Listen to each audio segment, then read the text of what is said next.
Now, research shows that introducing children to books at a very young age will make them better students in the classroom later on. With that in mind, the Coalition is searching for those with a little time on their hands and a little love in their hearts for some special preschoolers. By the time they're 4 years old, they're usually among the best readers by the time they're 8.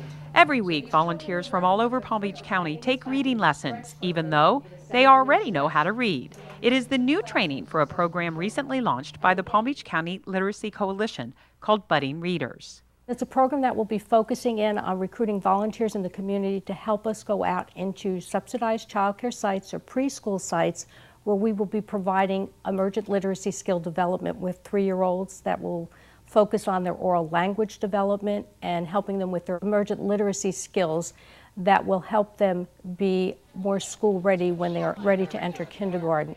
Decades of research supports the fact that children who have reading introduced early in life do better later in school.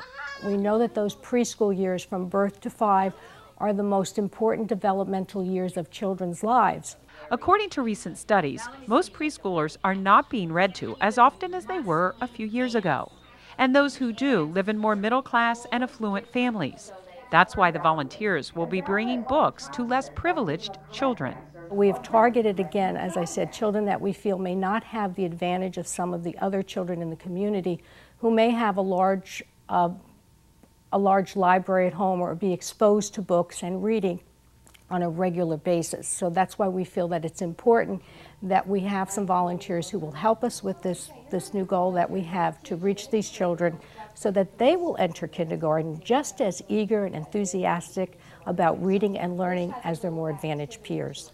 The fact that the Budding Readers Project is based in preschools and daycare facilities that might not be in the best part of town has made it challenging to find enough volunteers. But retired teacher Susan Binsby says that certainly didn't stop her. I'll be working in an area that is primarily a group of children who are bilingual, and helping them learn English through reading is such an important thing, and I felt it's a meaningful, wonderful thing that would give me pleasure as well as helping these children.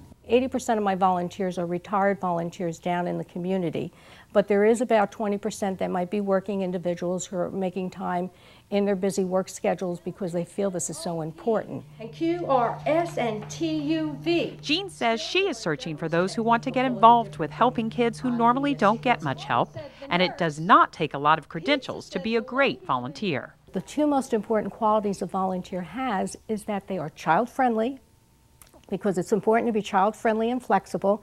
And the second very important quality a volunteer needs is to be an enthusiastic or a passionate reader themselves. Because when you have that enthusiasm about reading and you have the desire to learn, it's contagious and you inspire the children you work with. Since reading is the cornerstone of learning and even a few minutes a day can make a huge difference, it is clear that this project goes way beyond the pages of a book. My volunteers, as you were in the room, many of them are grandparents as well, and they know how to establish this rapport with the children to make them feel comfortable, and then they're able to help these children grow and to nurture them along. And then we see, as we said, budding readers who will blossom and bloom into lifelong learners and lovers of books. Swished, and it swooshed its tremendous tail, which was shiny and spiked and full of scale. Were the children scared? You bet they were. Now you can get more information on Budding Readers on our website, wxel.org. Well, that wraps up the first part of our 2-part special Literacy Life Lessons. Remember, the next one is March 19th right here at 7:30 live in our studios. That's when you can ask your questions to our expert panel and change your viewership into doership by becoming a volunteer to help fight illiteracy. We'll see you on the 19th. We'd like to thank our partners, the Palm Beach County Literacy Coalition, and especially the Community Foundation for Palm Beach and Martin Counties for helping us bring you these shows. Until the 19th, good night.